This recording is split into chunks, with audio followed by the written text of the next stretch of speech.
Hello everybody and welcome back to Roadwarden.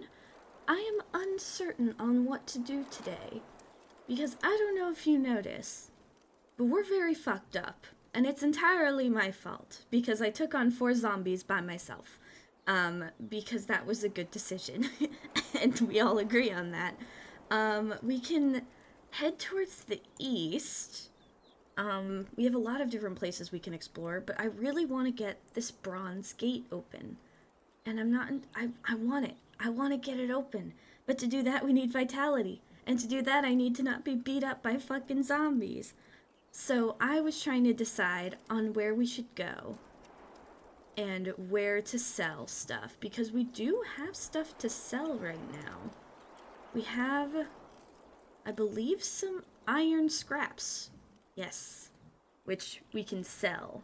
And I would like to give them to the White Marshes, but they're blocked because the creepers are in the way. So I was thinking maybe we go to Howler's Dell and try to sell there? Or we'd go down this way. I don't want to risk it when I don't have any vitality. So I think we're gonna go to Howler's Dell. So to Howler's Dell we go. We need vitality, maybe we could get it here. Okay, let's go to the main square. Trader, what do you have for sale? I bring goods to sell. I have the iron scraps. We can always use iron scraps, but these scraps are 1 ring away from getting trashed. See, this one's already rusty. You won't get more than 6 rings for that. Deal? That's more than I have right now. What about the bone ring? What was that? Polished bone. Was I holding on to this for any reason? Or did I just find it? Well, how much would I get for it? 1 dragon ring? Ah, forget it. Let's see. Oh yeah, I need to get a potion for this guy, don't I? I don't know where to do that. I'm bad at my quests. Okay, what day is it? Day 6. Okay, we have some time. But it's super late, so I think we're just going to... let's see if we could talk to the mayor, because wasn't I supposed to talk to them after I talked to everyone else? Let's see. Okay, yeah. I bring sad news from Old Pagos. The villagers were stricken by plague. For a few breaths, she doesn't even blink. So close to us, a plague? How? She adjusts her cape and calls a guard with a gesture. Tell the others to gather by Ape Ale, she tells her, then looks back into your eyes. I'll pass the news on once we're done here. We have to close the gates, maybe keep strangers away. She taps on her deer buckle. At least we can make some preparation, thanks to you. Good wardening, she says with little conviction. But you should speak with our druids, they may have more questions for you. The guard returns, and the mayor sends her away again. Warn Elpis. She must speak with Yabby soon. Okay. She's waiting for me to learn more about the raids in the north. Okay, so... Thank you for your time. I'm gonna leave the square and go to the druids, because now we can talk to them. This time, the tall druid gives you an encouraging nod. Even though he remains on a bench, he's huge, he would do well as a guard at the city alehouse. I walk further south, to the spot where the new building is being built. You approach the building site. The stone foundations are finished and the timber frame jointed together with a set of intriguing cuts, like a large toy. One day their walls will be whitewashed with limestone and turned into a prestigious shelter, unlike the houses made of logs and boards. The other buildings are surrounded by grass, flowers, and herbs. The turmoil of village life is drowned out by the sound of the creek, but the knocking of a hammer shatters this tranquility. The builders give you curious looks from above the log they're cutting. I walk past them and head to the druids. You're welcomed by 8 elders gathered in a semicircle, watching your steps closely. They're not as large as the workers, and their clothes are far from humble.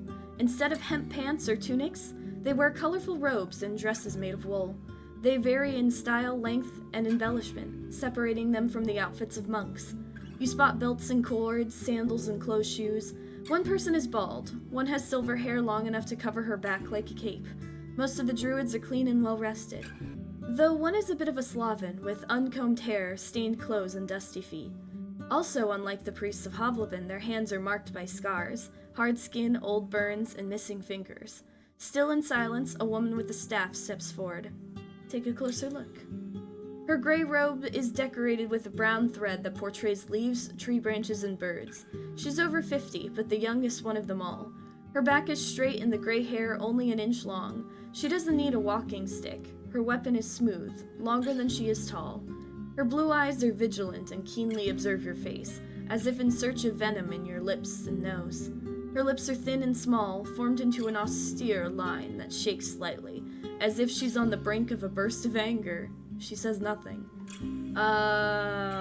What do I remember about these druids? I don't have anything on them, unfortunately, so let's see. Bow my head and wait for her to speak first. Let's not waste any more time. I assume you know who I am. Didn't expect to spark such an interest. Will there be a song? I'm honored to meet you. I'm going to bow my head respectfully and wait for her to speak first. After many long breaths, she moves closer, her steps and smile gentle. She smells of fresh thyme, but there's an unfamiliar hint to it. Her free fingers reach for your chest, but don't touch it. Let me see your face, traveler. You straighten up. Her smile is polite and vague, but her eyes, which now seem brighter than they were just a moment ago, are warm. Your arrival is welcomed by us, even though the arrival may open the flood of change. Share with us your thoughts, and we'll share ours with you. Her words are slow and soft, as if she's delighted by their taste. Ooh, Theus thinks you should know about the plague that has fallen upon old Pagos. You tell her what you've learned at the village gates, making her lean on her staff, touching it with her cheek. We can nae help with this tragedy. The people of old Pagos are nae our friends, and we will nae risk our lives for theirs. She turns towards the rest of her gathering. After their nods, she takes a deep breath. As she speaks, she looks at the ground. Travel south, to the great healer who lives in a cave. Beyond the beholder, the spirit that guides us through the swamps. Only he may find a way. I'll see what I can do. Two of the druids whisper them to themselves in old speech, making sure you can't understand them. That's rude. Theus hopes to start negotiations with the Merchants Guild. What are your thoughts? She looks towards your axe and clamps her hand over her staff with new strength. We are ne'er ones to tell our village how to act or how to think. If they decide to follow their mayor, we'll follow. She lowers her voice, and her gaze is like a storm.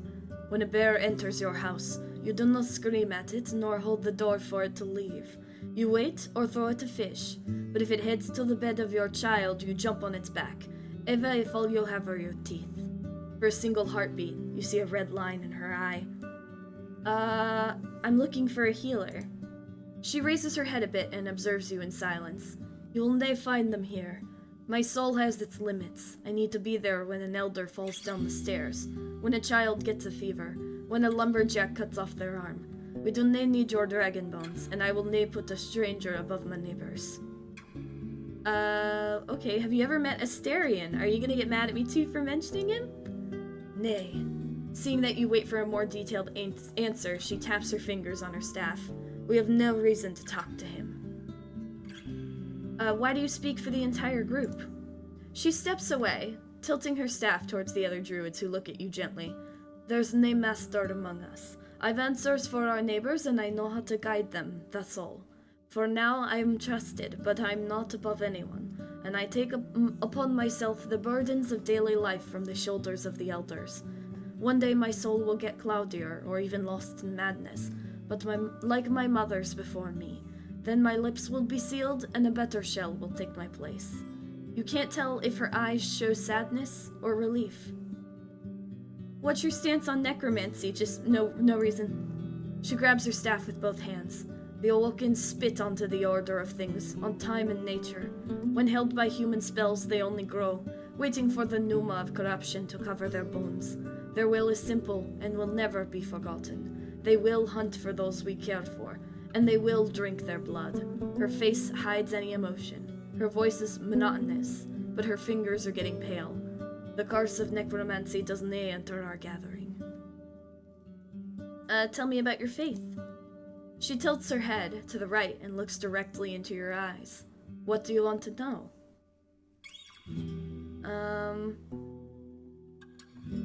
Wright's followers have their tablets, what about you? For a moment you think she's not sure how to answer, but you then realize that she's humming to herself silently. She raises her head and gestures for you to look around. The world of our ancestors was not the same as the one we see. They had their truth, we had ours. Stories come from humans. The animals think nothing of them, yet prosper. How do you feel about other religions? We do not have to feel about them. If they let us live, we will nae strike first. A preacher was once here, but I was but a teen. Her eyes get a bit more cloudy. I see that one could take the tablets and grow upon them, but the right burns the freedom of others, and their follower build their grey dead temples from the skulls of those who do not listen. We request trust, not slavery. There are many rumors surrounding the druids. Some of them portray you as rather cruel. They want not to seek wisdom in every mouth they see. Her thin lips form a smirk, but her voice gets stronger. The butchers of the units are driven by fear, afraid to admit their old malice, to give up on their dreams of power and of comfort. They make us the monsters of their tales, for they want their people to look away as they hunt us. We're a mirror of their weakness, the sun to their shadow. We're the proof that they do not have to rule.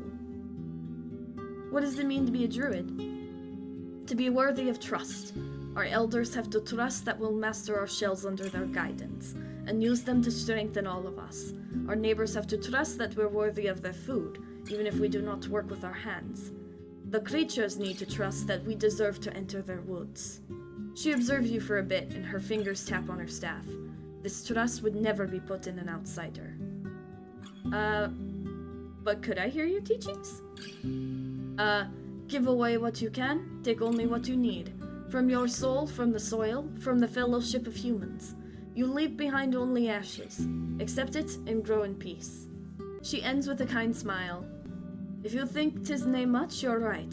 If you think any soul has enough years to follow this path fully, your soul is already beset by the thorns. What was my background again? Let me...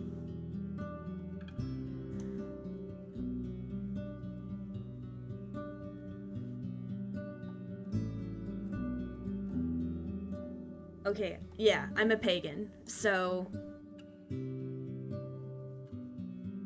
It's not what I've been told by my elders, but I understand where you're coming from. She nods slowly. Each place has a different world and a different time. The way of your ancestors were shaped to serve them, as it is with us. Alright, well, I guess farewell. I don't have anything else to say.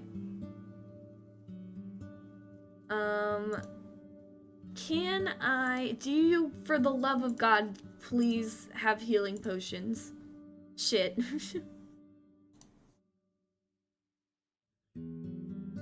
Useful herbs or ointments. Try the White Marshes, damn it. Speaking of, is that the healer I should go to about this? I'm not sure, but I think it's time to sleep. Where can I stay? I can sleep in a room. I can get vitality back. Please. I will take a nap. I need vitality. The rains once again hint the ground, interrupting your sleep. Another day of muddy roads waits for me.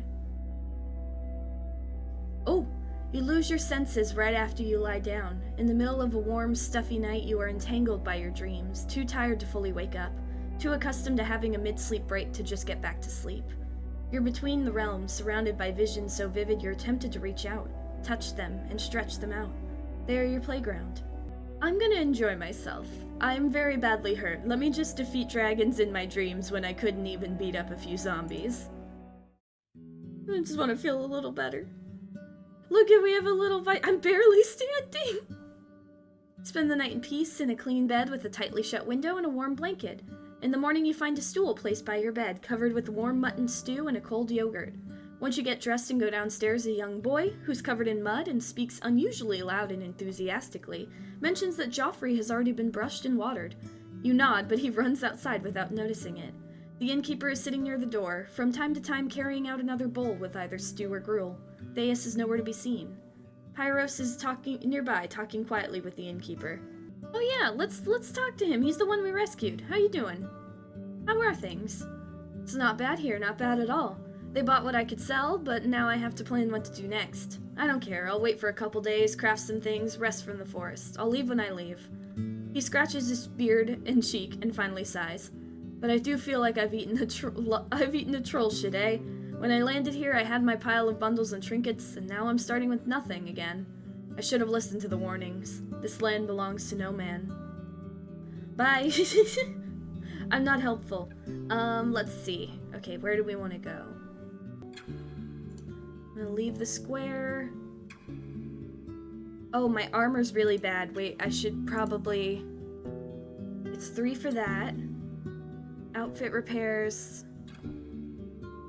It's worth it, I think, because we don't want to be very badly injured.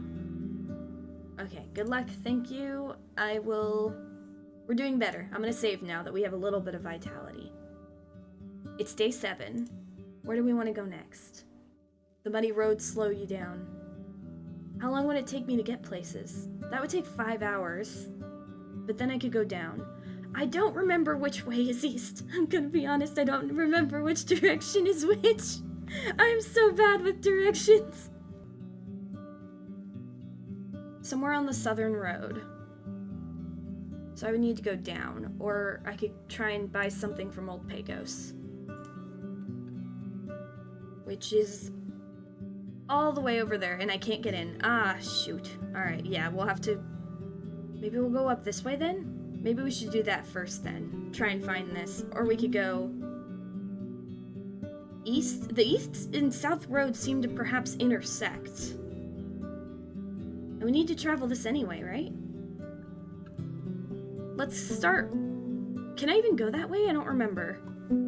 You know what, we're gonna save, and then if we can't, we'll just reload so we don't waste that time. The power of save scumming. I forget what's over here.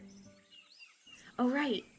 Corridor of leaves and gray rocks lead you to a gate, large enough for a wagon, held together by a wooden bar. The planks and rocks are covered with claw marks left by various monsters, but they weren't able to damage the wall as much as the passage of time and piercing rains. A large man covered in shadows is observing you from the roof tower. His voice is hoarse, distrustful. You lost? I don't know you, mug. Not looking for trouble. Can you open the gate for me? I'm the Roadwarden. I'll only ask once. You're the gatekeeper, I assume? I think we should be probably friendly. That's rude. Good time to get to know each other. I'm gonna just introduce myself. And you're the gatekeeper, I assume. Well, yeah, just on duty and armed, so you know. He lifts a loaded crossbow and sticks it out of the shadows, but I'm no enemy of yours. He leaves the tower. He's wearing a black gambeson, so ragged it can't be fastened anymore. It tells the story of claws, thorns, and improvised repairs. The hole in the man's hemp pants reveals a scraped knee. It's hard to tell his age through his exhausted, sleepy eyes, a short, unkempt beard, and a bandage horizontally covering his ears and the spot that used to be his nose. There's clotted blood in his brown hair, and mud on his clothes and brown neck. Despite all this, he's of a huge shell, with wide shoulders and thick legs. He straightens up. So a warden. You new to the job? I'm pretty new, yeah. You chose a shit place then. This gate here, he kicks a brick with his heel. It's older than me. All there, he points behind him with his weapon. Wild beasts. My tribe built this place to keep them away from us, and us from them. He scratches the bandage on his cheek. Name's Quintus, from Old Pagos. Been there? I have, but they won't let you in, will they? 'Cause you're not sick? So you know. We used to send one soul here every morning and escort them back before nightfall. But some days ago, no one came for me. I spent a night here, sneaking wolf shits almost got me. He picks up an almost empty water skin from behind a parapet and takes a sip. I went home myself, only to learn about the sick. I've been here ever since. What do you know about the plague? Not much. It kills, that's all there is to know. My tribe is smart, locking the gate. The right gave them strength. Shouldn't you look for a real shelter? He trembles. His eyes widen. Someone has got to stay at the gate. The villages in the east don't know about the illness. They may try crossing the woods, hit the closed gate while fleeing some wolves and stuff. He rubs his dirty neck. And I also can't leave the gate open. It's like a dam for monsters. If all I can choose is the way I die, this is it. My duty fulfilled. About this gate. Here, see? He points at the long, twisted rope that hangs from an iron hook. I could climb down and remove the beam on the other side. You'll take down yours. You need at least 3 hours to get through the woods. He touches his stomach and takes a deep breath. But I need you to give me aught first. What do you want? I'm hungry. Bring me some rations, maybe. Dried meat, apples, nuts, maybe... He sizes you up. 5 meals. Then I'll help you with the gate. Sure. Thanks. His smile may be disfigured from his wounds, but is as warm as his voice. I'll take any help I can get. Let me see. I'm looking for Asterion. That's nice, but he hasn't been here in many days. You're sure he's not dead? After you admit that he very much may be, he puts a hand on his waist. Well, better get ready to slit open every dragon belly in the wilds. Did he travel often through the woods? Sure, though on a different mount. He had a saurian, 4 ibixes long, 2 ibixes tall. It moves on 4 legs and jumps high and far. It's dark green like rotting leaves. That one time I was taking a piss in the shrubs and Asterion made the beast run up the rock face and it jumped on that. He points at the hill. And they ran above the wall and landed on the other side, just like that. He snaps his fingers. His voice and eyes gain new vigor. You say the saurian was large and green. I mean, not everywhere. He points at his eyebrows. He has red scales here, and on the tail, and shoulders, I think. I don't know what to call it. You ask him a bit about Asterion, but he has little to add.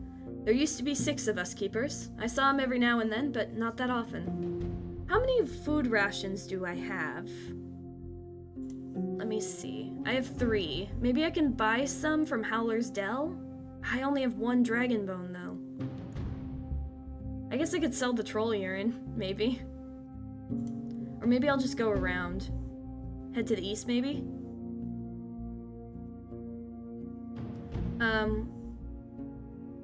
I've heard about some bandits. Were they bothering you? He scratches the bandage on his cheek. I only know there's one band, somewhere, but not around. I never saw them. Why are you afraid of Glockia? He straightens up and gives you a long look. I don't know who you're talking about. Alright, well, thanks. What's it like to live in Old Pagos? He opens his mouth, giving you a puzzled look, then lets out a weak chuckle. What am I to say? We've got rocks. He taps the wall. And make houses, bowls, tools. We sell them too. We grow oats and broad beans. Ibixes give us wool, and skin for monks. What do you call it? The one you ride on? He moves on when you mention parchment. Yeah. It's a good place. Beautiful. Old. Hill. That's what Pagos means. Old hill. When you bring up the monastery, his eyes get brighter. Good people. They came here on a mission, teaching us Wright's book. My grandparents were pagans, you know? But we follow the river of truth. We keep to ourselves, but help others when they need us. A few people from Creeks left their home to hunt. Have you met them? I know not about people, but I met in Vashel. Takes him a few breaths to notice you're waiting for him to go on. They spent one night at this tower with me. Came from there. He points at the woods in the east. And then went back there. They were building a trap. Somewhere behind the lake? They shared a partridge with me, but never came here again. Good soul. Very open-eyed. What can you tell me about the road behind the gate? Oh, not much. His chuckle turns into a cough. It leads through the lowlands, mostly woods and some ponds. It's dark and lethal. He mentioned tales of ghosts, dragons, fogs, and blood mages, but whenever you ask about any creature in particular, his response is vague and brief. The tribes abandoned this path. Ever since the war, the trade has been slow. People refuse to patrol it. The plants are getting taller, but for at least a few more seasons, it's still a shortcut. So good that you have a mount. If aught chases you always stay close to the paths and ride as fast as you can. If no one uses the road, why are you here? He scowls at you. Not no one. It's where people hunt for monsters, and every few days I have to open it for reasons. You could at least spend the nighttime in one of the villages. He adjusts his jacket by shaking his shoulders, making the buckets jingle. I'm not a beggar, and the villages in the north won't help me for more than a day or two. I've got no dragon bones, just this little ibix. He pats his crossbow. Old Pagos is by itself. We don't look for kind folks. He thinks for a moment. I'll just wait. I'll get back home once the plague's done, or before winter. You understand, I'm sure. Wardens are souls of duty. Alright, I guess I'll see about trying to get those rations for you. But for now, I'll just head off the other way, I guess. Everywhere over here, this would take too long to get to. And I wouldn't even be able to rest here. I don't think. Yeah, those are hours away. I mean, it's about the same time either way. But maybe I should start heading this way? Everywhere else here is blocked. I'm not gonna get anywhere. So let's go east, question mark? The curvy road is overgrown. Joffrey trots when it has the chance, but more often it walks, forced to jump over larger branches blocking the path. The nearby lake is surrounded by thirsty wildlife. I observe the dark forest. I'm ready to react. I'm big and brave. Does anyone have healing potions? Please. Oh! A couple of stone slabs were turned into a hut-like shape. One of the ancient chapels raised by the priests of the United Church in the days of few soldiers and even fewer shelters.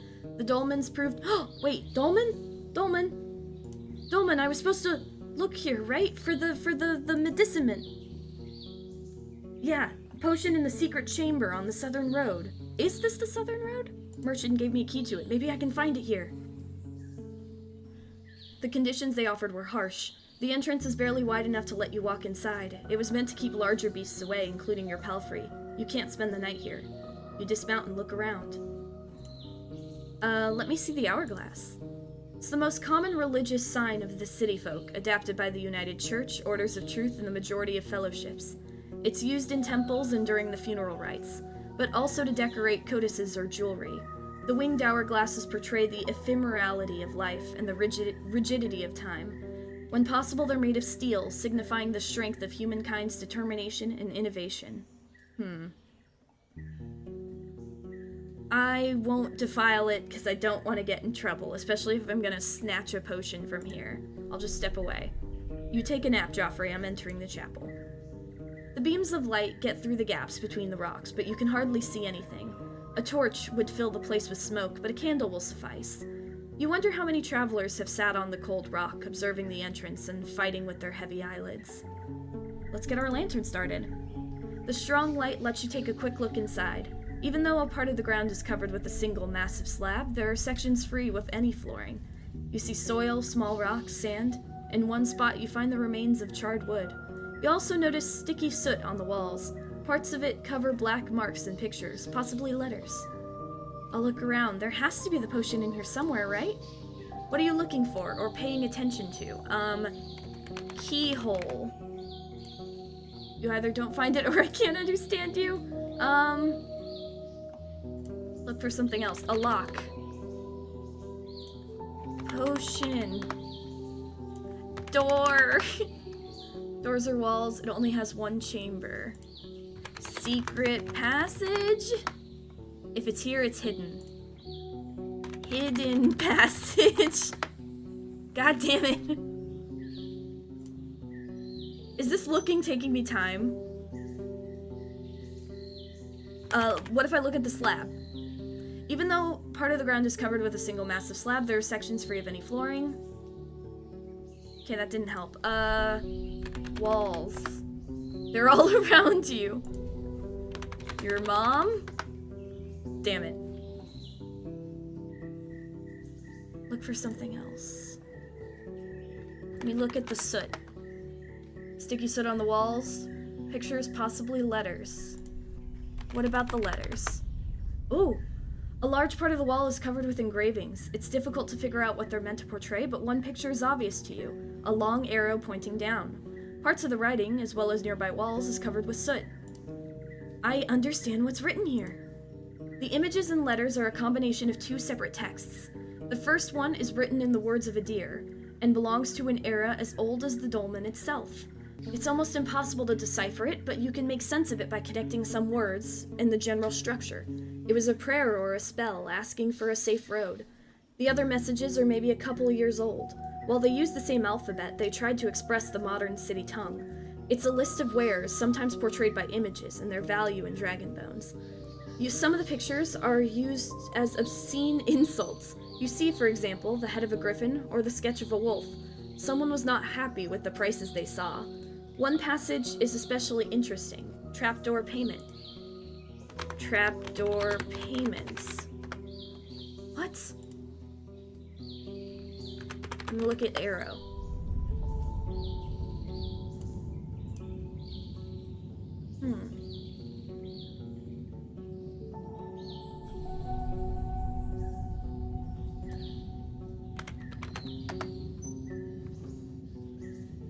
You stomp in a couple of spots and don't hear any direct response. If there's anything below this chapel, it must be under a thick layer of soil and rocks.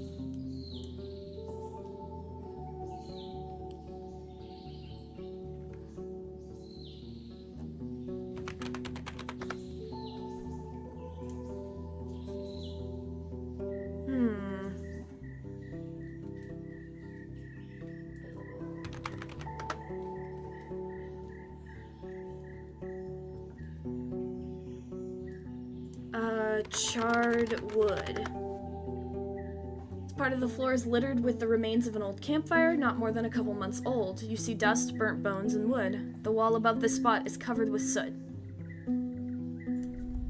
Can I look under the slab?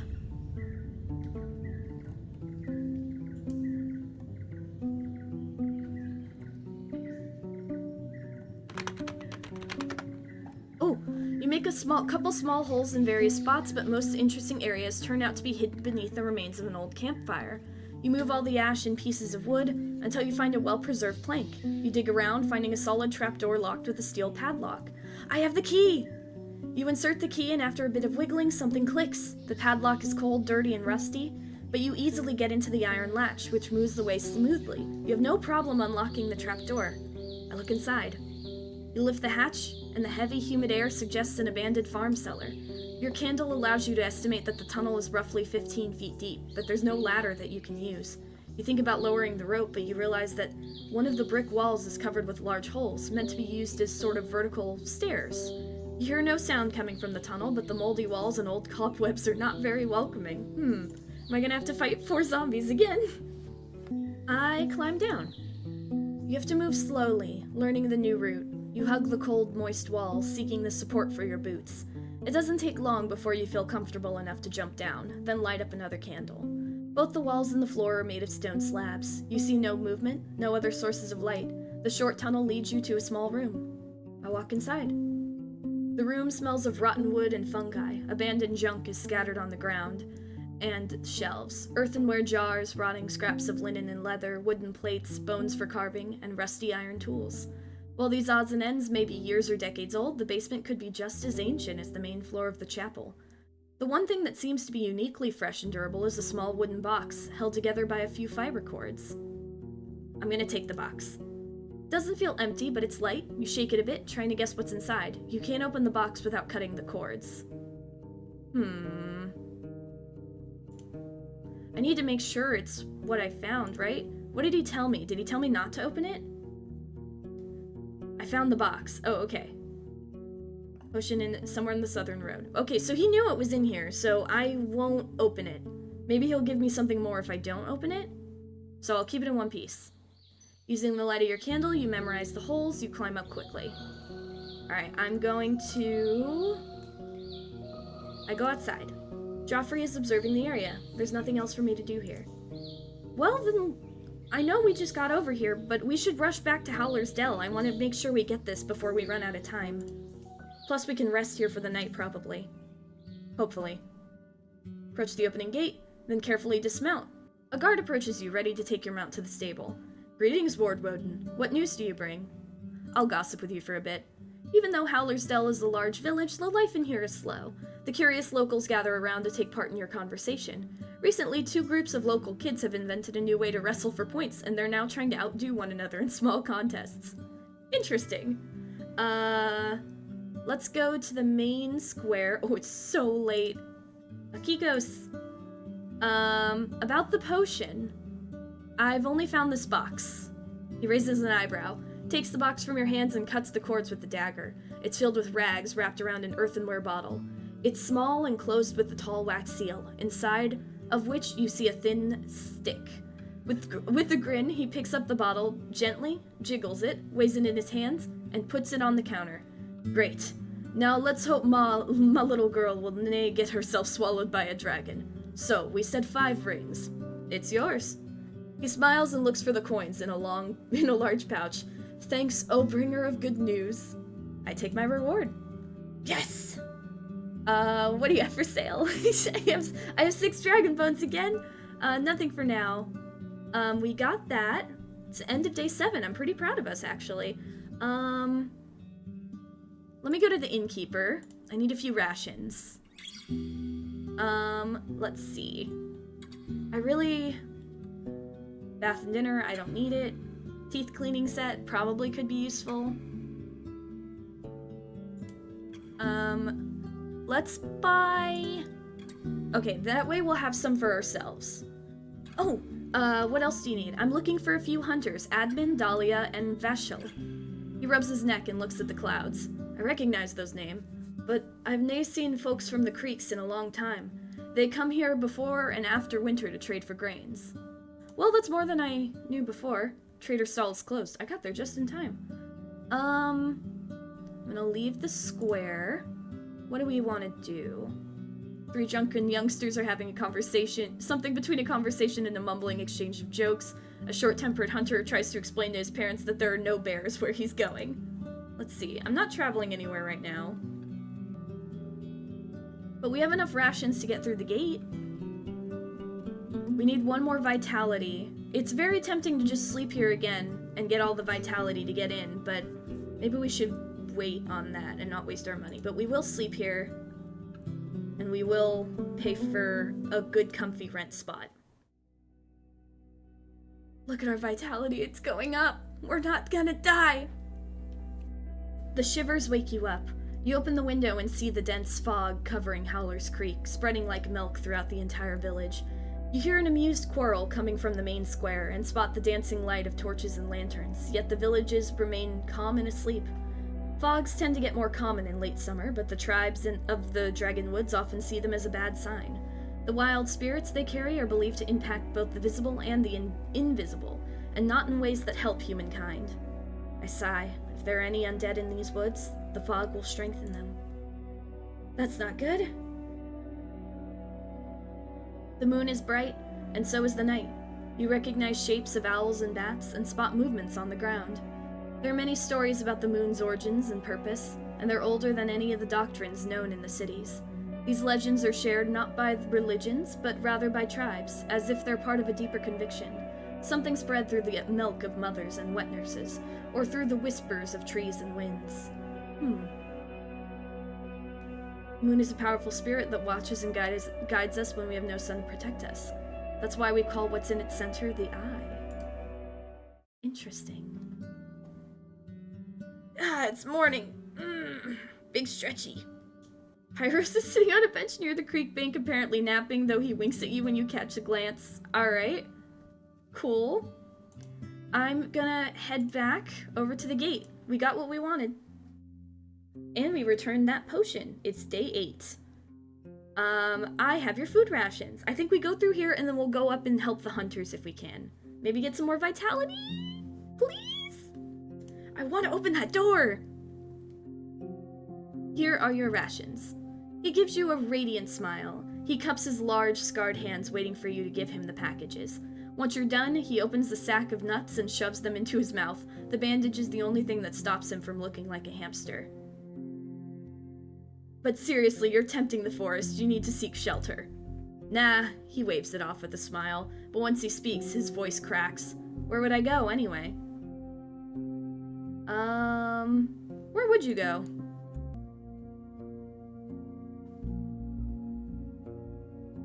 Maybe the creeks? Everyone there is friendly. Creek seems nice. It's not bad, I guess. He gives you a long look. But they don't let people stay with them. That's what the tavern is for. Know what? I could spend some time with the Peltz crew again, but I can't afford to stay away from now until spring. I guess they're looking for a pair of hands. I better stay here. Don't you miss fresh, warm food? Rations lose their charm quickly. He lets out a hiss and raises his chin proudly, but after another breath, he licks his lips. So the thing that stops you from going to Pelt right away is dragon bones. I mean, that's a pretty big thing. In the north, everyone looks after themselves. The hunters may be my friends, but I won't beg them for help. Alright, we'll have to talk to the innkeep about it later, but maybe he could stay. I just feel bad that he's stuck here. What if something happens? The forest is dangerous. And it seems like the undead are only getting stronger. But can you open the gates? I don't think you should enter the wilds, but if you know, you say so. When have I ever made good decisions before? Open the gate. You lift the bar on your side of the gate and wait for Quintus. You hear him pressing his feet to the walls as he climbs down with the help of his rope, getting on the ground swiftly. He gives you a serious look from the open gate. Safe travels, Warden. I travel as far east as I can. Here we go! This is a bad idea. We're going through. 3 hours, they said. The forest gives way to rocks and green hills, but among the tall trees are numerous monkeys, sitting in small groups, loud yet shorter than half your size. They distort the green leaves with red, brown, white, and blue fur. As you approach their territory, your excitement grows. They climb up and down the trunks, sway on vines, jump between branches, or hang down, putting use of their long tails. They throw at you countless angry glances and grunts, but also cones, branches, and chestnuts. A piece of their fresh feces lands on Joffrey, but the pack's aim is rather miserable. Let's not dismount, we have to endure. We'll keep going. Oh, I'm so dirty. You try to shield yourself with your cloak, but you enter an avalanche of missiles. One of the rocks painfully hits your arm, but your gambeson is in great shape and softens the blow. Soon after that, your shoulders block something from reaching your forehead. You rush Joffrey, which is more than happy to follow your command. The monkeys follow you, swinging between trees until they reach the edge of their territory, letting out triumphant shouts. Let's get out of here. Nasty monkeys. I'm so dirty. How are we looking on the map? Oh goodness. Oh my goodness. We're going into the void. Every minute or so, you get lost in the dense woods. When possible, you stick to the remains of the beaten path, clearing the overgrown thicket that blocks your way. But it would take many more travelers to sustain such a trail. The land around you lacks greens, but is far from being empty. The fallen boughs and dead stumps are slowly devoured by ants and mushrooms, a web-like labyrinth of wooden walls, while the white termites, larger than your hands, continue their never-ending march. Their guards notice your presence, but they simply form a warning line in front of their workers. The trees are taller than the temple in the city, with trunks resembling the legs of giants. The shadows they cast are like a carpet, and a few beams of light nourish the spare bushes and ferns. The only plants that aren't choked by the rotting late summer leaves, shaped like toothed squares, are as large as your face. Goodness, can you imagine what it would be like if we came through here at night? We'd be so dead. Now that I'm more familiar with this part of the forest, I may be able to find a smoother path. Next time we come through, maybe. The road is bright, empty, surrounded by sparsely growing trees, gentle hills, and meadows. It leads you to a cairn, a pile of rocks ranging in size from your abdomen to your fist. There's also quite a few tiny pebbles. A narrow, hardly passable trail leads south, but likely won't survive another year without travelers. Let me take a closer look. It's wider than two people standing side by side and taller than Joffrey. The grass surrounds it tightly. It must be years old, but could be just as well any older than any village in the north. You find rocks in many colors, including red, cream, white, black, and blue, and many dotted or mixed ones. While the cairn stays firmly beneath your touch, it would be easy to shatter it with a pickaxe or a single swipe of a dragon. You notice pieces of old chicken bones pressed amongst the rocks. Unfortunately, no coins. I step away. You're by the cairn. Let me see the map. The roads that connect Foggy Lake with the western crossroads and the southern crossroads, and do as much as I can to make them more secure. Okay, then let's go south first, and help that narrow path, if we can. We have all day. You grab Joffrey's lead and use your axe to get through the branches in the tall grass. After a few minutes, you reach a colorful meadow, with orange, red, and white flowers as tall as a wheat field. Their late summer scent lures in all sorts of insects, as well as tiny birds. The path ends at the edge of a glade.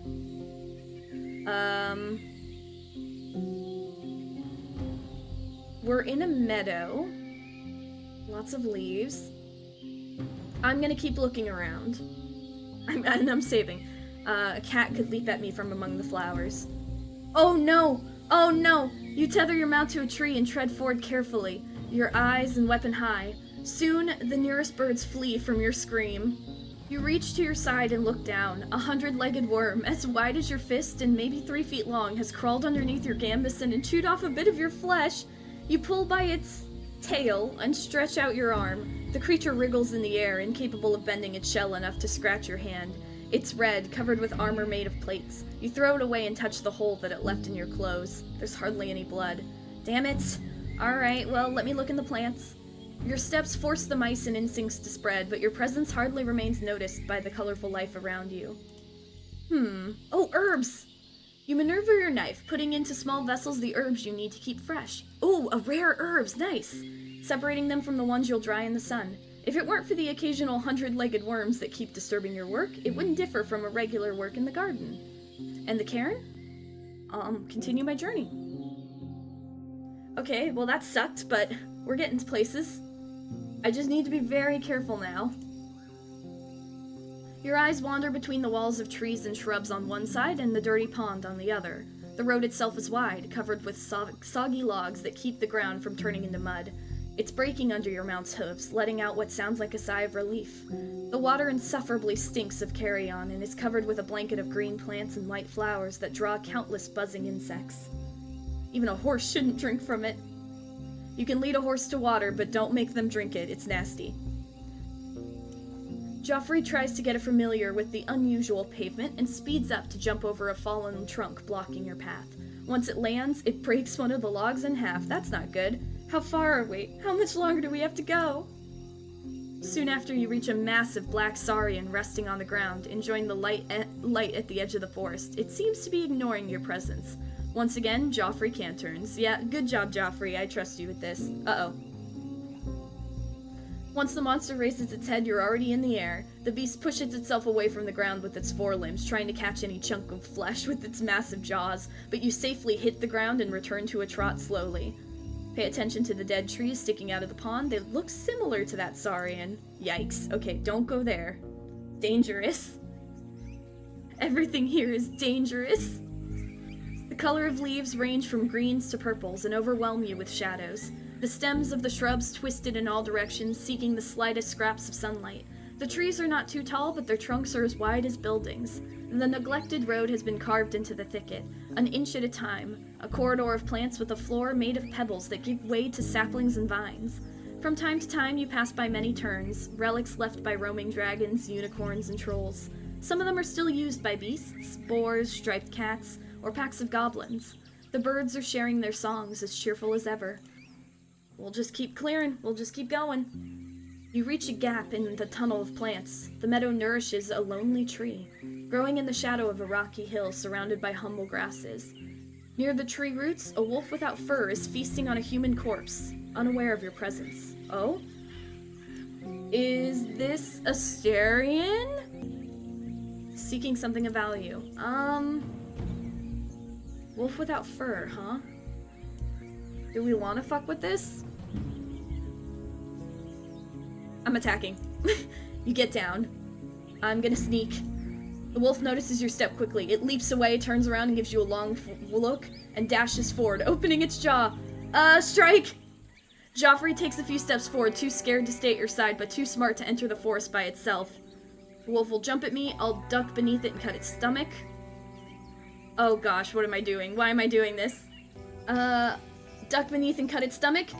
You slide beneath the jumping creature as it's up in the air, aiming at the place where your throat used to be. You keep your axe high, sinking into the beast's skin, just barely. Your knee burrows into the grass. You hit the ground with your face. A cricket runs away from your mouth. Get away from me! You get up. The beast walks around you with a lowered head, seeking an opportunity and getting used to the wound. You can't tell anything from its black eyes. Your foe keeps its distance, hesitant to strike.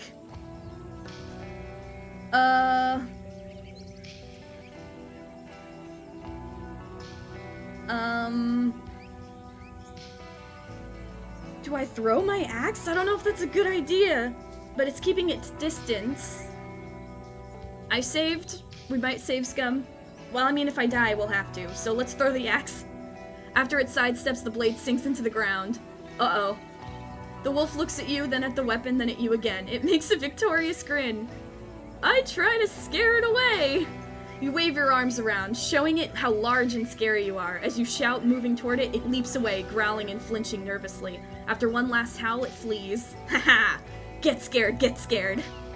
You take a couple of deep, slow breaths and stretch out your arms. Joffrey is looking around, stepping in place. That was so stupid. We almost died. Let me look at this corpse. This guy's dead, though.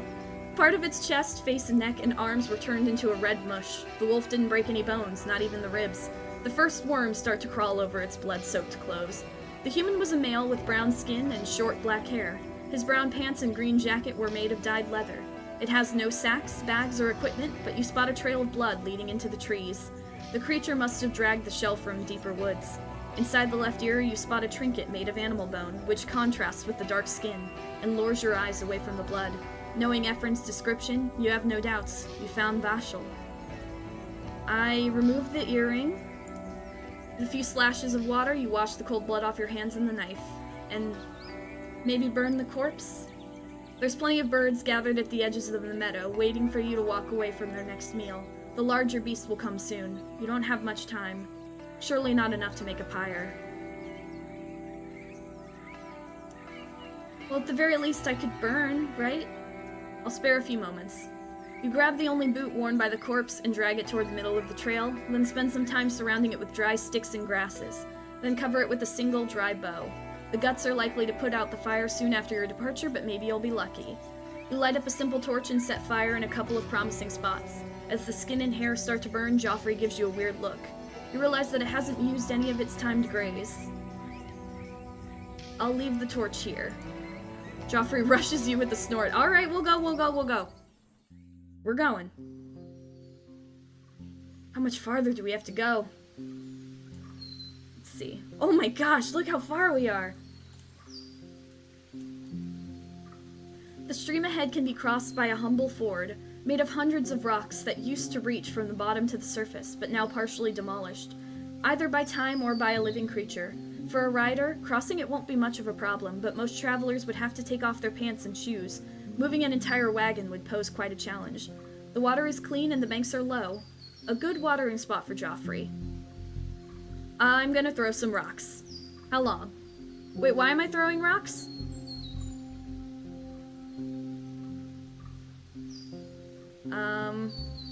I have 11 hours before dusk. I'm gonna spend an hour, I guess? I don't know. Better to be safe than sorry. You let Joffrey graze and drink from the stream. You wander along the edge of the dark forest on one side and a colorful meadow on the other, and seek rocks smaller than your head. Carrying them makes you tired quickly. Once you're done, the deepest holes are now filled by your rocks. Alright, we'll move on. Oh wow. The path leads you uphill. The trees are getting sparser and smaller. The sunlight touches the ground. The signs of human touch are rare. The lone large boulder surely draws attention. You can't guess its age, but the paths around suggest it was passed plenty of times already. The remains of red paint are covering the eastern side. It's the same message as the one you saw at the southern crossroads. Don't enter. Danger ahead. You look behind you. We made it? We made it! A woodland edge. I thank my ancestors. No, I pat Joffrey. Joffrey got us through that. Good boy. Your palfrey snorts and tosses its head, pinning its scared ears back. You'd like to tell it that you're proud and grateful, but even if it could understand you, it wouldn't listen. Do I return to the middle of the forest? How much time do we have? I travel to the gate in the west? Yeah, sure, let's see if we can travel. Get to the other side. Wait, am I traveling all the way back?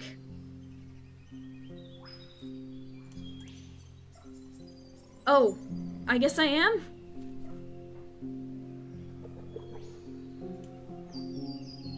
The rocky hills give way to meadows and tree roots. The saplings wake up beneath the remains of the burnt forest, competing with young grasses and ivies. At first, the nearby howls make you think of humans, not beasts, but the numerous throats make you reach for your axe. The creatures, not even waist-high, come out of taller grasses and sparse bushes, surrounding you quickly.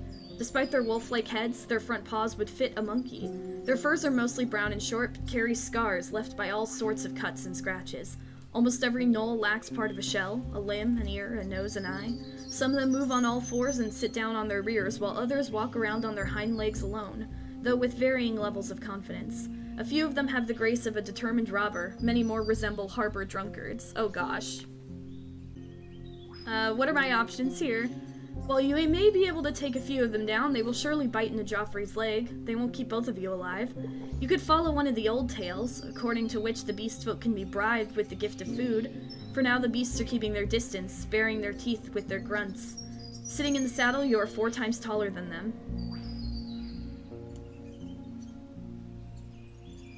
We won't get to the other side anytime soon. I ride back to the eastern entrance. Maybe they're smarter than people think. I throw them 1 coin. Some food left, but not enough meat.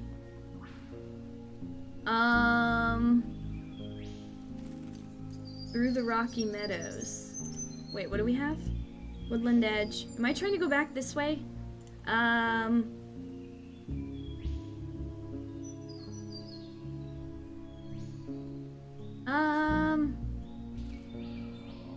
Let's go back. I accept my fate. Can we travel from here then? Yeah, you leave the dark woods behind. 3 hares cross the road so quickly you barely notice them. Soon after they disappear in the shrubs, a large spotted cat shows up, trying to catch up with them. It spares you only a glance. Where can we go from here? Currently can't reach this area. The only path you know of leads through the heart of this forest. Do I go back in? Let's go back to the cairn? Can I? Or are the gnolls already here? The gnolls are blocking my path again. Can I ride around them? During the long minutes of maneuvering, the gnolls either try to reach you or cut your path. Thankfully, they're slower than the actual wolves and too afraid to use their advantage once they get close. Joffrey is far from being happy but obeys your orders. You leave the beast folk behind only once they lose their breath. Speed up! Let's hurry! You're standing at the ford, the deepest holes of which are now filled by your rocks. While the gnolls are around, you can't safely work here. Ignore. So you have to travel all the way through every time? Nearby shrugs are shaking. As you get closer, the battling creatures run deeper into the woods. Oh, why did I do this? What way would you like to travel? East to the painted boulder, west to the gate. Why did I do this? Can I travel to Foggy Lake? I should have gone to the woodland edge. I'm wasting time.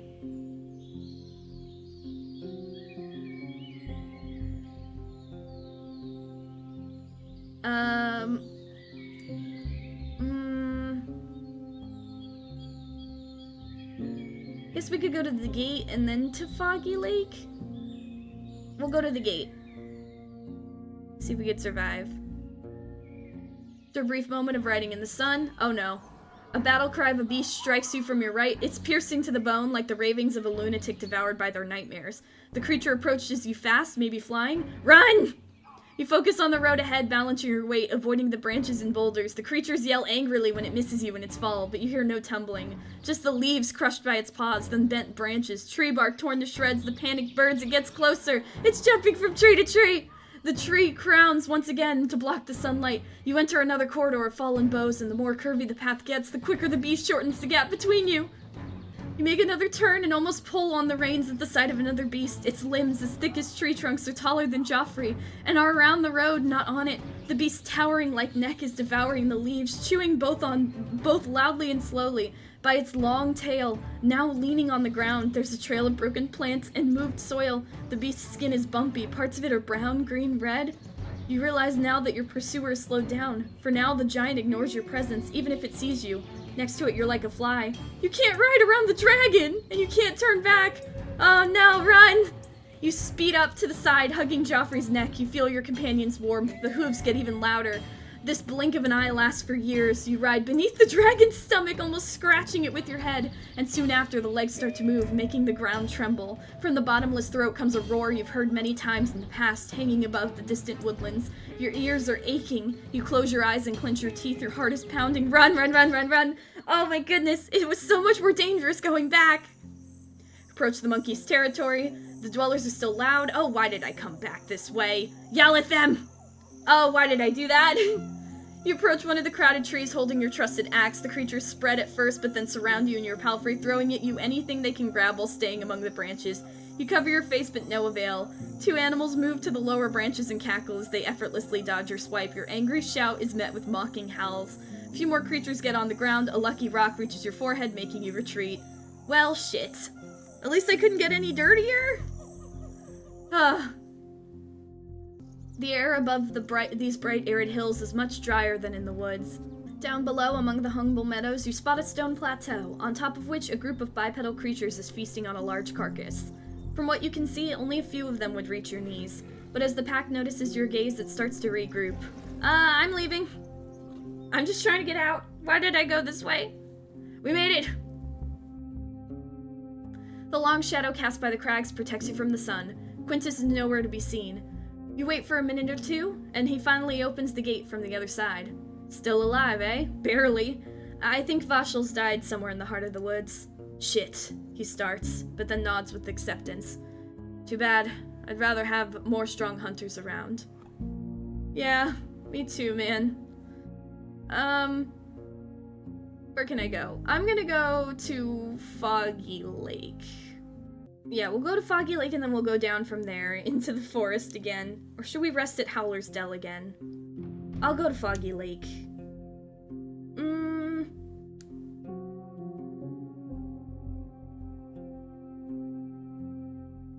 No, I'll rest at Howler's Dell, actually. Because I'm very hurt. I guess we could still travel over there. Oh, I'm so smelly and dirty. Back to the tailor. Can you... Oh, I don't have enough money.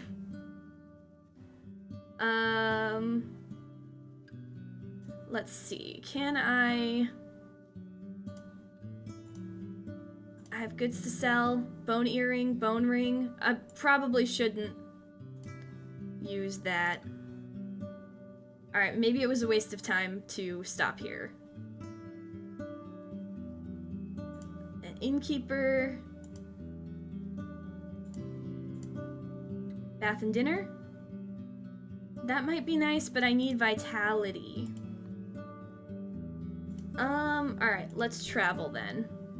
It'll take us 4 hours to get there, but I guess we might as well. We made it!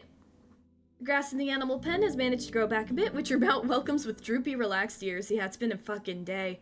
Tavern is sitting on the stairs, enjoying the light and silence as they share a roasted fish. I'll enter the tavern. Foggy is kneeling by the hearth, removing the ash and watching the cauldron. She welcomes you with a gentle nod. 4 dragons. Goblins are pests, but they stick to the south. I still don't know if I want to give that. Can I sleep here? Rent is 1. That's actually not too bad. Sleeping in the attic, sleeping in the main hall. Rent 2 rations, or rent 1 dragon. I'll go with 1 dragon for now. What do you have on you? Iron scraps, fresh meals. I have 2 meals left. Oh, I could eat. Yeah, let's sleep here for the night. Get some vitality back. Hardly any light reaches the ground through the clouded sky, the deep night, as some people call it, so dark that you can't see the fingertips of your extended hand. You try to look outside, but to no avail. Even the predators will spend the next few hours hidden, unsure what surrounds their shelters and hideouts. Not all of them, though. You hear cheerful howling coming from the heart of the forest. A hunt queen, or maybe a hunt lord, has already captured its next meal. Can't stay on watch the entire night, but before my second sleep, I sit still with a single candle, looking for anything that might try to get inside. I'm brave. Alright, let's eat. Make sure we have some num-nums. And then doesn't trust us for anything. But let me approach the foragers. Ilan frowns. Admin, Dahlia, and Vashel didn't return from their hunting trip. Did they share their plans with you? Why would they? Growls V. We won't waste our time. We don't bother with theirs. Ilan's eyes are a bit warmer. Ephraim already asked us. They ate there, on the stairs, then left, days ago. They didn't want to get in each other's way, so they planned to spread. That's all I know. Seeing her look, he spreads his arms with an awkward shrug. They were laughing, eating, all confident and strong. I didn't know they would disappear. You consider his words, when the shorter man starts to snap his fingers. Wait. I heard one thing. Something about, that they won't go north because of dark magic in the tunnel. Then that's smart of them, concludes Alon with a humble smile. Nothing better than nothing, I'm sure they're fine. Yeah, sure. Let me travel. Should we go down and finish this out? Might be a risk, but, let's try. See what we can do. If we could at least find a gate? Ooh! The air is fresh, just as it was in the tavern. The light torches the road and shrubs blocked only by a single willow, wild and untrimmed. You're by a lake, too large for you to see its other bank, but the local soil isn't too fertile. There are only a few trees on the horizon, while the struggling bushes and grasses fight with layers of rocks. In the south, you see uninviting hills cut with tiresome roads. A gray rabbit is cleaning its fur near the brook, but the sound of hooves makes it hop towards the nearest shrub. Oh god, imagine being a rabbit in this world. Right after it sinks into the leaves, you hear it squeal, cut off quickly. Whatever its hunter was, it leaves behind only the rustling of thicket and a trail of blood. You wait for a long minute with a hand on your axe, but the creature doesn't return. You relax a bit, then turn towards the stone statue of a young woman. Huh. Such a monument would be a better fit for a temple or a rich city folk's house. Here, without any cover, it's already losing shape from the rains and dust. Chunks of the face and hair have already broken off. It has detailed eyes and human-like proportions, and the clothes are of fabric petrified by a spell. The statue carries the usual traveling equipment, a walking staff, a gambeson, simple plants. It's now covered by leaves. It's a shame to see it deteriorating. You observe its delicate face and broken fingers, the last bit of which still hold the staff. You wonder why someone would place such a thing. She welcomes travelers heading towards the sea, maybe. There are no answers to find in the statue's absent eyes. Let me get rid of the branches. What for? It ought to be protected. I'm not going to take anything from the statue, it may be important, but let's clear it out at least. You dismount and approach the bushes. You try to push them away, but their stems are thick and healthy, crowded with insects and spider webs. Thankfully, you see no thorns, and the touch of a leaf doesn't make your finger itchy. About half an hour. I can do that. You tether Joffrey to the tree, letting it choose between drinking, grazing, and napping. You prepare your equipment, and keeping an eye on the bush where you saw the rabbit's last moments. You use your weight to move the plants to one side, then cut right above the ground. The stems are healthy and flexible, so getting through them is rough, but you have enough strength to deal with them in a couple of minutes, and then throw them into the lake. The work goes on for a bit, but once you're done, the statue stands in its former glory. A couple of old offerings are still on the pedestal. Polished rocks, bone figurines, and moldy bowls and plates that used to store food. In one vessel, you see a dragon bone. It's dark and could be older than any generation, but it would surely be accepted by any merchant. No, I said I wouldn't take anything. I'll leave it. I'm not gonna wash myself in that stream. We're gonna keep going. Oh, okay, this will take us to the crossroad. I see, so that's where it'll go. Interesting. Well, let's keep going then. See if we can get to the other side, because that's what we needed to do, right? Oh. The valley is flanked by hills. To the west, the grasses and bushes blend into the horizon and turn into another part of the forest. The southern hills are great and tall, with fortress-like rock faces and crown of conifers. The northern ones have countless sand-colored rocks, lumped together like piles of rubble and clay, bearing hardly any soil or weeds. The plants here are struggling. The grass is short and yellowish, sometimes dried out. The bushes have silver leaves, like many plants from sunny areas. The mushrooms can't hide in the shadows, but as you approach one, you see it's growing from the remains of a dead bird, while others are covering old branches and other plants. They won't last much longer. At least it's a wide open area. You have to squint to spot the first threatening creature, a runner in the far east close to the hills, though it completely ignores you, walking around and observing the grass, looking for its next prey. You don't have to worry about it for now. There are boot prints on the road, as well as in the short grass, fresher than any other part of the eastern road. Since many mushrooms were cut away with a knife and you notice a few berries on the shrubs, you conclude it's a foraging spot for the people from the north, though there doesn't seem to be much food left. There are almost no prints leading farther south. I'll try and forage. You let Joffrey keep itself busy while you walk around, looking for anything edible. Takes a fair bit of time. You don't plan to carry around raw mushrooms and bugs, and the wild vegetables need to be washed before you put them in your bags. You finally find a few handful of plants, fruits, and nuts. Next time, however, it's not going to be so easy, especially since the runner, a bird both taller and wider than you, observes you carefully, at first from a distance, then circling around you. After about a half an hour, you hear its piercing screech. As the creature runs at you, shaking its beak larger than your head, you throw everything into a sack and get on the saddle. Yeah, let's go. As soon as I find an alchemist table, we have so much shit to make stuff with. But we don't have one right now. The only tracks in sight belong to small critters. The cabin has no window, but a stubborn beast could easily burst in through an old thatch. A gust of wind doesn't move the door. A curious ibex observes you from the crag, but flees from your gaze. I'll check on the cabin. You tether Joffrey from the supporting beam. Its curious eyes are tracking the crickets that jump among the grass blades. You stretch your limbs, adjust your armor, and reach for the axe. Let me just listen in, I'm a little nosy. You sneak towards the door and crouch down. After maybe a minute, a quiet rattle comes from inside, something similar to the sound of cracking knuckles. Ooh! You peek inside and just barely see a small part of a dusty room. A large spider web is spread among the knocked-down furniture.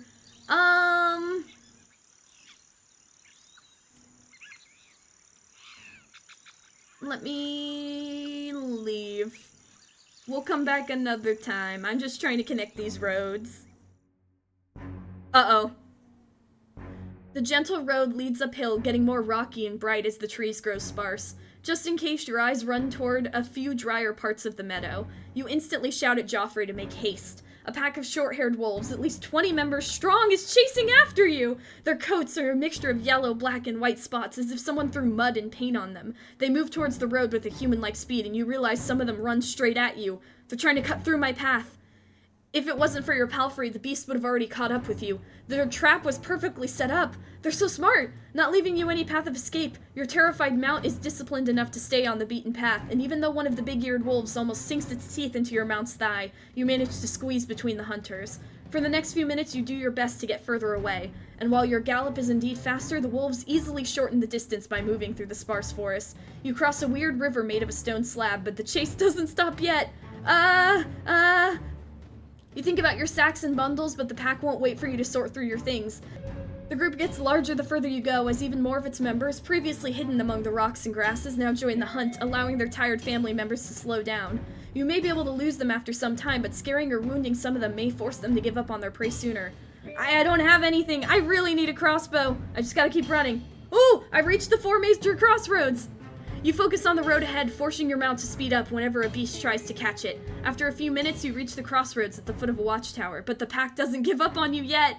At least their numbers have stopped growing. You're already outside their territory, and the handful of spotted, colorful shells seem tired and are forced to stay on the beaten path. The gate cutting the road right next to the tower can't be crossed in the saddle. You'll have to make a turn. Riding west, riding east? Let's ride east. The road is in great condition. The forest in the south is lush, despite the steep rock face that divides it in half. You barely recognize any shapes in the entanglement of grays, browns, and greens, but after another few minutes, the howls stop. You don't slow down just yet. Those were some stubborn wolves. The northern landscape is just a meadow, which then morphs into barren hills and mountains, barely covered by the grasses and bushes. No horse could travel through such a barrier. Maybe the riding ibexes of the clanspeople from the growing mountains could manage.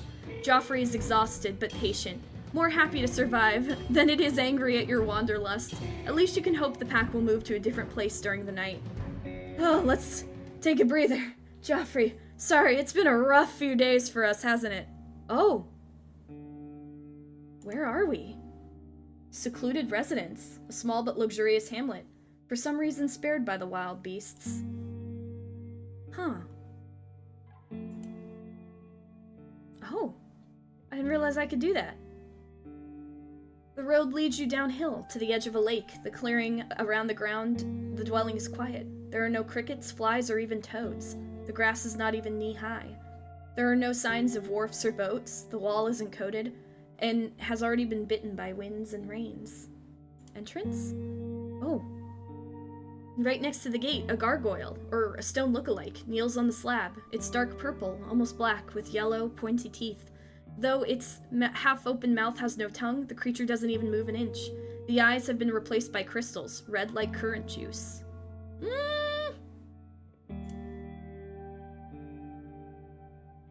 I knock?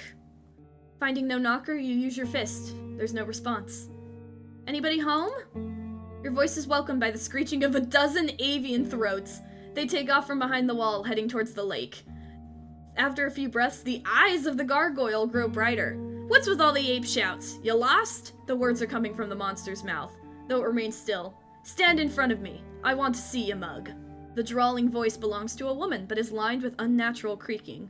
Okay. The eyes don't rotate or blink. So, who are ya?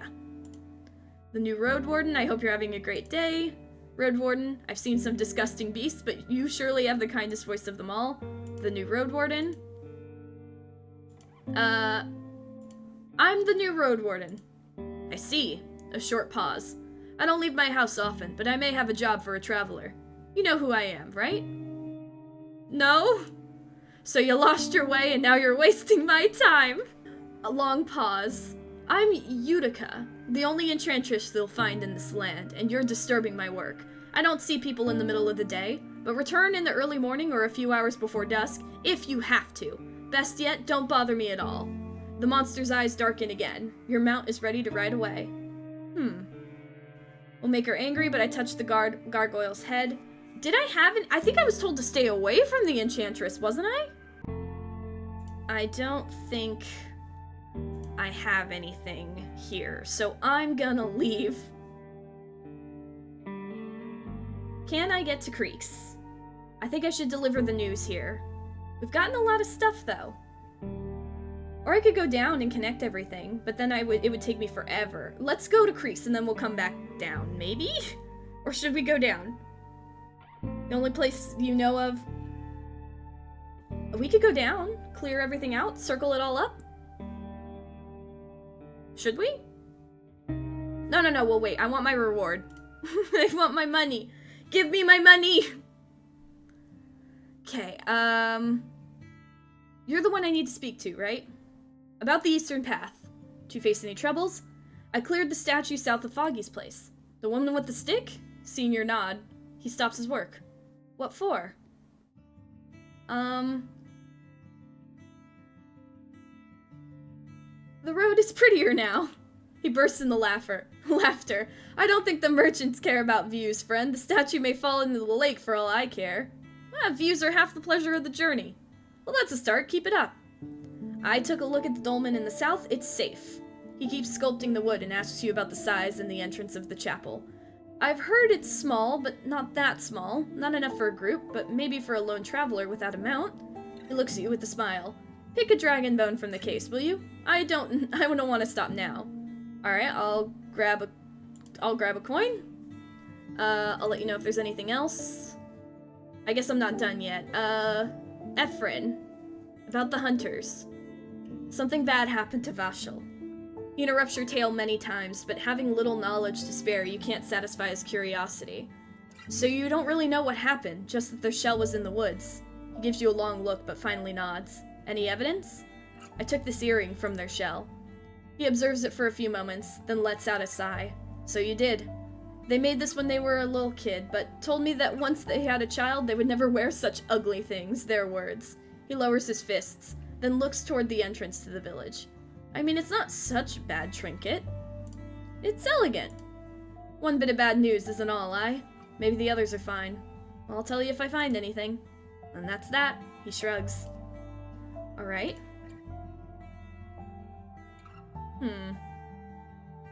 Can I just keep traveling? How much time do we have? It'll take 3 hours-ish to get there. Fuck it, let's do it. Let's see if we can connect everything. We'll make traveling a lot easier. Fuck. Wait, I have the piss still. The neglected path barely finds any space among all the hills, trees, and streams. There's a deer on the ground, lying in a red puddle, surrounded by a small pack of creatures which notice your presence quickly. There's about 8 of them, with thick furs in shades of brown, gray, and black, and hairless faces with small eyes and large mouths, currently stained by the blood of their prey. Some of them move on all fours, while others comfortably stand on 2 feet. They are 2 or 3 heads shorter than you, but it's your mount which truly towers over them, and you see how a couple of the beasts take a few steps back, grunting and glancing at one another. The one with gray fur shouts, and the others move towards the rocks and sticks which are piled on the road. They hold them awkwardly, and some struggle to maintain a straight posture, leaning on their new weapons for support. Then almost all of them spread to your left and right, blending with the shrubs loudly. Only 2 of the apes are standing still. I hold the reins tightly. Joffrey tries to turn around, but loyally follows your directions. I have the troll urine. You reach for the jar, ow! Trying to unstrap it from the bundles and take it out from the sack, but you realize it's not going to work. Maybe the goblins know what's going on, and maybe they feel encouraged by your passiveness. They jump forward. Oh gosh. They jump forward from the couple sides at once. Then you get stabbed in the back, literally. You turn around and seeing a goblin that, as far as you can tell, was not part of the group surrounding the carcass. It's holding a wooden spear, or rather a pointed stick, larger than the creature is tall and now covered with your blood on its tip. You swear the creature is smiling at your pain. It triumphantly shouts, echoed by its companions. Oh, I can't win, I can't run away. Rush forward! Your mount speeds up, though it doesn't have enough space to enter a gallop. You prepare your weapon, but while you feel somewhat comfortable with the blade when on foot, fighting from a saddle is unfamiliar to you. The younger goblin attempts to stop your horse, but the strike it receives sends it into a nearby bush, screaming in pain. The gray one, however, manages to grab your foot and is now trying to keep up with your speed, making one long leap after another. Your attack with the shield is of little help since the creature stays on the opposite side.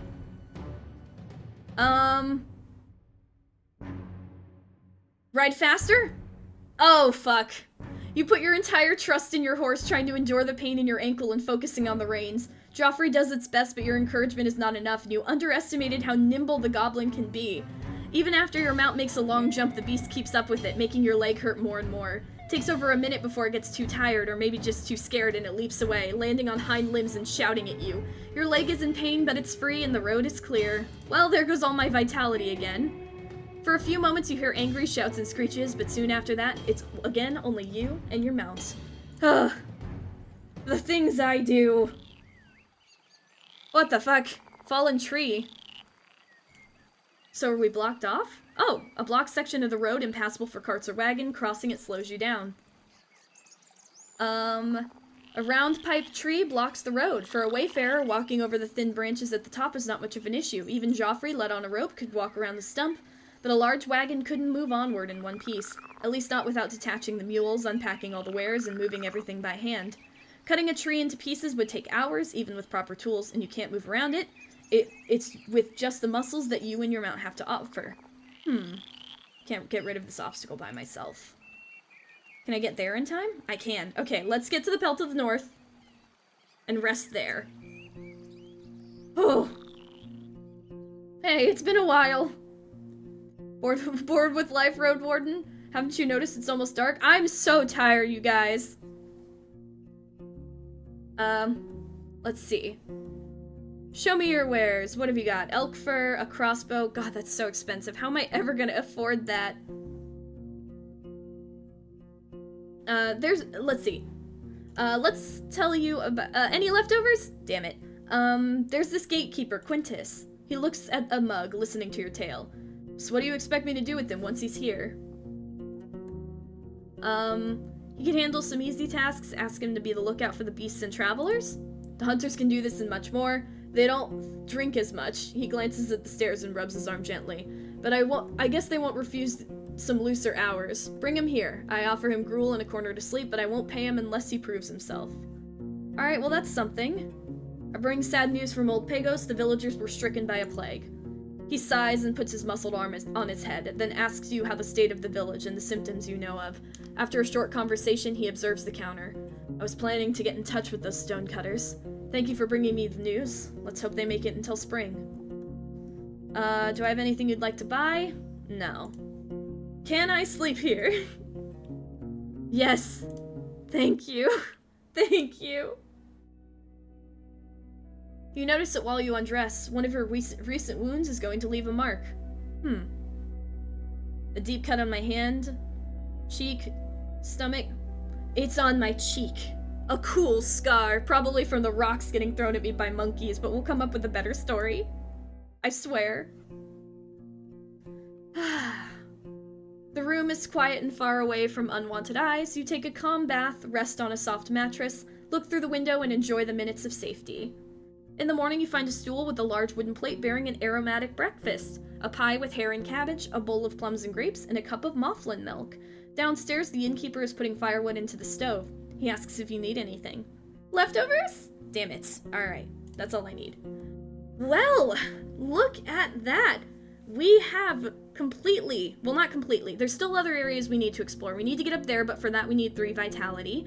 I think next time we're gonna go to Foggy Lake and we're going to go on that hunt because it is day 10. So it's the time to do so. So we're gonna head that way, and perhaps we can even go up to the creeks and get more information. And then I think it's just about exploring. We need to get into Old Pagos, but I'm not entirely sure how to do that. We have a few places to explore around here. We need to go back to the Enchantress, quite possibly, and see what they want. Other than that, I'm not entirely sure. But the important thing is, we've explored a lot more than we had at the beginning of this, and we have a lot more we can do now that we can kind of, like, move around a little easier. We still have that tree. Maybe we need to go talk to the Elder and see if we can get something from him. And the old tunnel in Old Pagos. So there's a few more places to explore. But I think we'll have to figure that all out, quite possibly, next time. Until then, thank you guys for watching. If you enjoyed, please consider subscribing. Remember to take care of yourself. Remember to keep your troll urine in a place you can easily access it in a dangerous situation. And have a good day.